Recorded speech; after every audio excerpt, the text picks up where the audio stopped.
इसका मुलजिम जो अरशद गुज्जर है ना, वो भी एक कांस्टेबल है, वो पकड़ा गया। उसके बकौल के उसने यहीं पे कत्ल किया। उसने जिसको मारा उसका नाम तो इमरान शफीक है, और मजे की बात है वो भी कांस्टेबल है। वहां पे 4 गोलियां चली। ये दोनों आइस पीते थे। उसने पिस्टल निकाल के इसको 4 फायर मार दिए, जिससे इसकी जान चली गई, और वो खामोशी से इसके ऊपर रजाई दे के बाहर से ताला लगा के फरार हो गया। जब रजाई उतारी है तो अंदर कीड़े पड़े हुए थे। उसने बकौल उसके वेपन नहर में फेंक दिया। इसीलिए तो मियां असलम इकबाल के डेरे की बदनामी हो रही है। अस्सलाम वालेकुम नाजरीन, डिजिटल बॉक्स के साथ मैं हूं मोहम्मद उस्मान।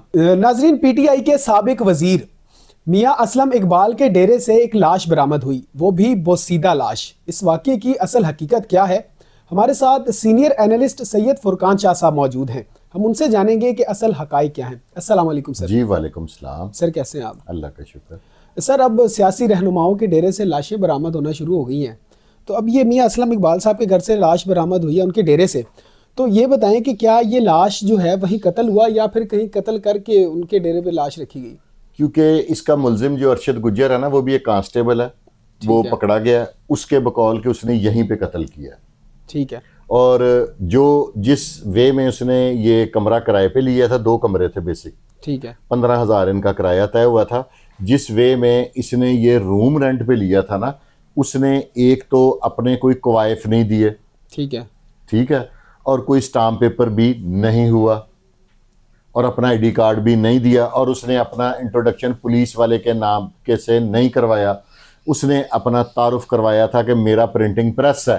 ठीक है। ठीक है। और एक और आईडी कार्ड दिया।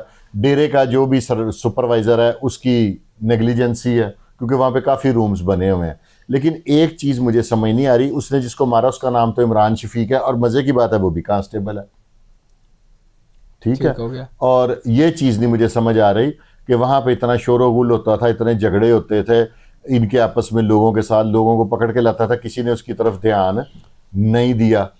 लेकिन वहाँ पे 4 गोलियां चली लेट नाइट तो अब छोटा सा एक पटाखा चलाए तो सबको पता लगता है, किसी ने ध्यान नहीं दिया। शाह जी, कत्ल करने की क्या वजह थी? ये दोनों आइस पीते थे। ठीक है। ये जो मरने वाला इमरान शफीक, इसने आइस मंगवाई थी उससे, अरशद गुज्जर से 5,000 रुपये की, जो उसने इब्तदाई बयान दिया गिरफ्तारी के बाद।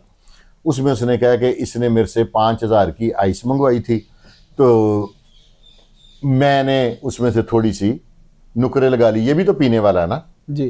तो इसने नुकरे लगा ली। उसका झगड़ा हुआ कि ये तो थोड़ी है।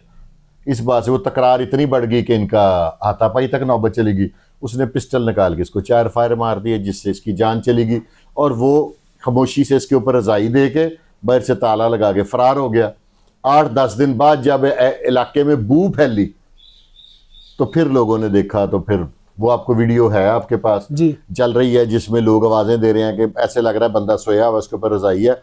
जब रजाई उतारी है तो अंदर कीड़े पड़े हुए थे। तो शाह जी, लाश तो बिल्कुल, अगर उसको कीड़े खा गए हैं, लाश को कीड़े पड़ गए हैं, तो उसका पोस्टमार्टम होगा उस लाश का? क्योंकि पहले जो SHO समनाबाद है ना, असद है गालिबन उनका नाम, उन्होंने इसकी बायोमेट्रिक करने की कोशिश की कि लाश की शनाख्त हो जाए, वो नहीं हो सकी। फिर डेड बॉडी भेज दी इन्होंने फोरेंसिक लैब पे, वहाँ पे भी अभी शनाख्त का प्रोसेस जारी था कि मुल्ज़म पकड़ लिया इन्होंने मियाँ वाली से। ठीक है। उसके लिए मुल्ज़म पकड़ा CIA इकबाल टाउन ने और SHO समनाबाद ने। इन्होंने रेड की, वो अपनी पुप्पो के घर छुपा हुआ था। पकड़ा वो ऐसे गया कि वो थोड़ी थोड़ी देर बाद अपना WhatsApp खोल के चेक करता था कि कोई मैसेज आया, कोई बात हुई, तो वो शोर मच गया और वो पकड़ा गया। शाह जी, वेपन बरामद हुआ है कि नहीं जिससे उसने कत्ल किया? वो जो CIA में मुलाजमत करते हैं ना, इनको क्रिमिनल के बयानों से और इन चीज़ों से इतनी ज़्यादा ये वेल इन्फॉर्म्ड होते हैं कि इन्हें पता है कि किस चीज़ से हम फंसेंगे। उसने बकौल उसके वेपन नहर में फेंक दिया। शाह जी, ये बताइएगा कि वहाँ पर जो मोहल्लेदार हैं, कोई उनका बयान सामने आया? अब मोहल्लेदार कह रहे हैं कि हम देखते थे कि ये वर्दी में आता था, कई दफ़ा लोगों को पकड़ के लाता था, कई दफ़ा ख़वातीन के साथ आता था। तो ये सारी चीज़ें अब लोग बोल रहे हैं, तब नहीं बोले। हालांकि तब ये बता देते तो शायद एक बंदे की जान बच जाती। शाह जी, जिसने इसको रूम रेंट पर दिया है, तो क्या उसने नहीं इससे कहा होगा कि भाई आप कोई अपनी शिनाख्त करवाएं? क्योंकि जब भी आप रूम रेंट पर लेते हैं तो आप मुतलका थाने में अपने डेटा का इंतराज करवाते हैं, तो क्या इस तरह की कोई रूल्स रेगुलेशंस इसने फॉलो नहीं किए? नहीं फॉलो किए तो इस हद तक पहुंचे है ना। इसीलिए तो मियाँ असलम इकबाल के डेरे की बदनामी हो रही है। लोग उन पर ट्रोलिंग कर रहे हैं, लोग मुख्तलिफ बातें कर रहे हैं, जिनको मैं समझता हूँ कि बात करने का जो मौका ढूंढ रहे थे वो अब बड़ी बड़ी बढ़ चढ़ के बातें कर रहे हैं। तो शाह जी उनका डेरा है, तो क्या हर चीज़ वहाँ पे हर एक वाक़ये होने से वो नावाकिफ़ हैं कि कुछ भी हो रहा है तो उन्हें कुछ पता नहीं है? हो सकता है नेग्लिजेंसी हो, क्योंकि वहाँ पे पिछले दिनों पुलिस ने रेडें इतनी ज़्यादा की हैं कि वो लोग अब डेरे की तरफ आता ही कोई नहीं।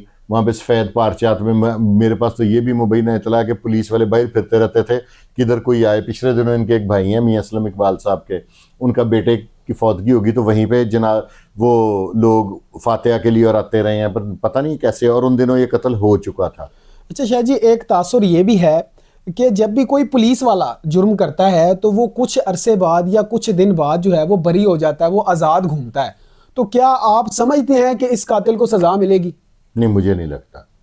इस वजह से नहीं कि पुलिस वाला, अब पुलिस का सिनेरियो चेंज हो गया, पकड़े जाते हैं, पर्चे भी होते हैं, लेकिन इस वजह से नहीं मिलेगी कि इस केस में कोई ऐसा एविडेंस मुझे नज़र नहीं आ रहा। ठीक है। पिस्टल उसने नहर में फेंक दिया, बकौल उसके किरायानामा उसका दर्ज नहीं है, कोई स्टाम्प पेपर पे उसका अंगूठा नहीं लगा हुआ, कैसे साबित करेंगे? ठीक हो गया जी। नाजरीन, आपने शाजी को सुना, अब आप क्या कहते हैं इस बारे में हमें कमेंट सेक्शन में अपनी राय ज़रूर दीजिएगा। अपना बेहद ख्याल रखें, अपने मेज़बान को इजाज़त दीजिए। अल्लाह ने के बाद।